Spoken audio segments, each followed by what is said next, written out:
de Tasman et l'océan Pacifique. Et où, selon les légendes maoris, les âmes des mourants remontent toute la côte pour venir s'envoler vers l'autre monde. Au bout de cette petite pointe, en partant d'un Poutukawa, qu'on voit, le dernier arbre de l'île.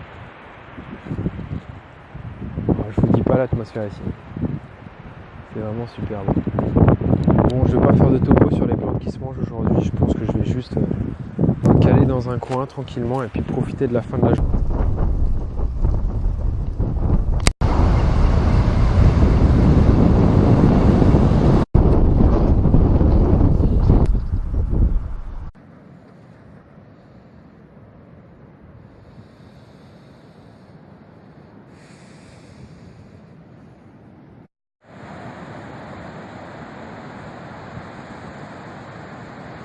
Bon, ok, déjà passons sur cette écharpe que je me trimballe sur le dessus de la tête, c'est le seul truc que j'ai trouvé pour éviter de brûler.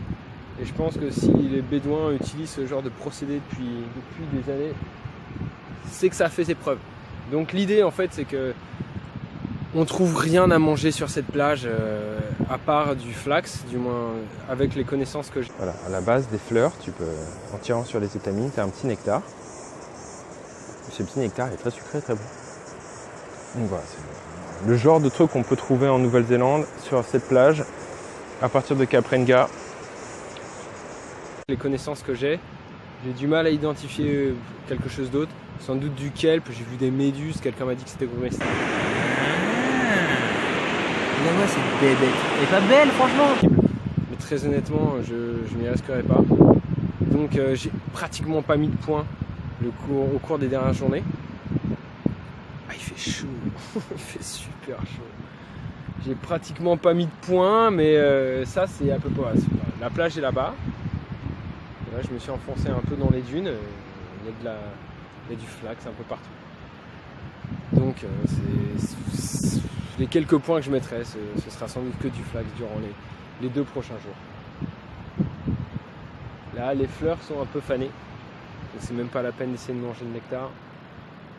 Il paraît qu'on peut faire un café en torréfiant les graines qui sont contenues dans les petites gousses là. Et on peut manger la base, une espèce de gomme qui est à la base des feuilles. C'est assez amer, c'est pas très bon.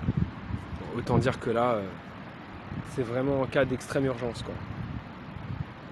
Et c'est mieux si tu as une balise de détresse parce que tu vas sans doute avoir un petit peu de mal. Bon, il y a des sources, il y a des petits cours d'eau, pas loin, qui descendent sur la plage à partir des forêts qui sont au-dessus. Donc ce sera possible quand même de trouver de l'eau ici.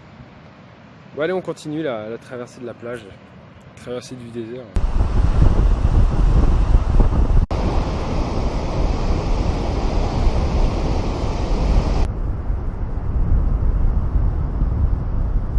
Voilà, donc à partir de demain, je repars en forêt et je vais bien potasser le bouquin de Andrew Crow, là, qui est un peu ma bible, ce que je me trimballe partout, et qui est très riche de références et de petites histoires intéressantes sur qu'est-ce qui était mangé, comment, et qu'est-ce qu'il vaut mieux éviter, les statuts de conservation, etc.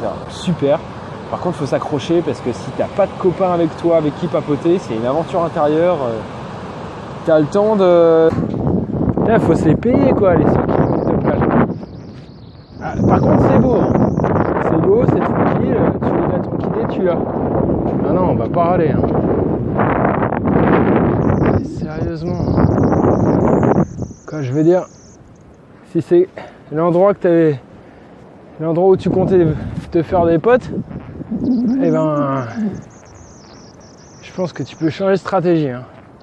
Donc c'est une belle introduction et c'était génial. Et autant tu peux la maudire cette plage à un moment, autant quand tu sais que tu vas la quitter, et ben elle te manque déjà. Donc voilà, salut la Nanti Maldives, ça c'est un golf qui est juste derrière moi, parce que c'est le golf d'Aipara. Et voilà, les pistes de 4x4 et ce qui nous attend à partir de demain, le littoral et la montagne. J'ai des petits problèmes de coordination. Ouais, à plus tard, salut.